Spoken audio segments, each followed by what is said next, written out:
கண்டமாணிக்கத்தில் மாபெரும் பாரம்பரியமிக்க விரட்டு மஞ்சு விரட்டு.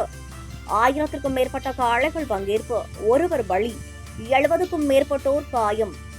சிவகங்கை மாவட்டம் திருப்பத்தூர் அருகே உள்ள கண்டமாணிக்கம் கிராமத்தில் ஸ்ரீ ஆதினமிழகி ஐயனார் ஸ்ரீ முத்துமுனியையா கோவில் திருவிழாவை முன்னிட்டு 5 ஊர் நாட்டார்கள் தலைமையில் 180ஆம் ஆண்டு பாரம்பரியமிக்க விரட்டு மஞ்சு விரட்டு சிறு மருது கண்மாய் திடலில் பெரும் விமர்சையாக நடைபெற்றது.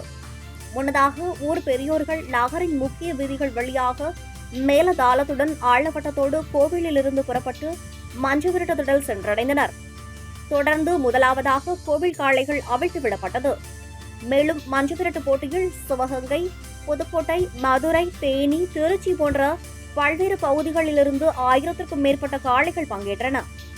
போட்டியில் தொழுவத்திலிருந்து அவிழ்த்து விடப்பட்ட காளைகளை அடக்கிய மாடுபிடி வீரர்களுக்கும் சீறி பாய்ந்த காளைகளுக்கும் விழா குழுவின் சார்பில் பாத்திரங்கள் பரிசாக வழங்கப்பட்டது.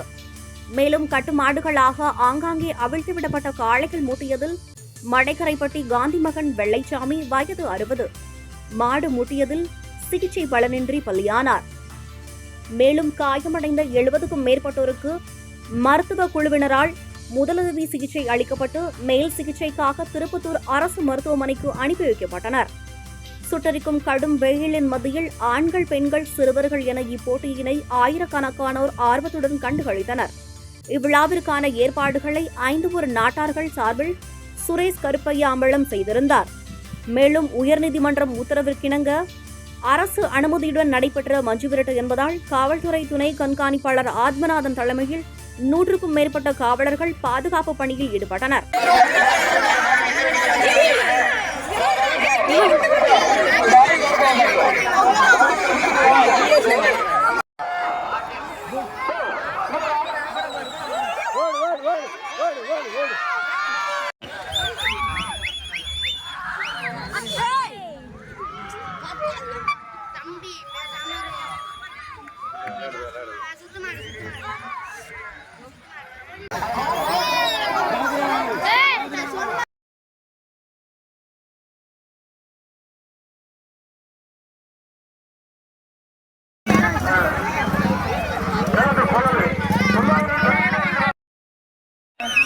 என்ன ஐசி வேணும்?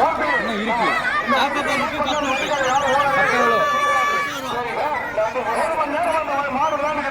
வண்டி கொண்டாங்க.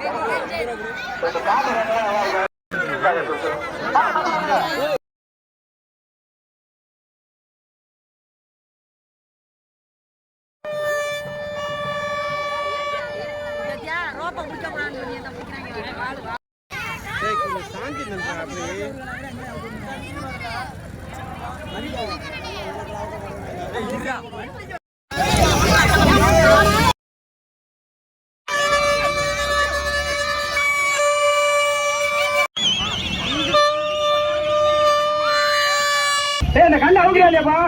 அவுத்தாச்சா? இப்ப ஏத்து, மேல ஏத்து.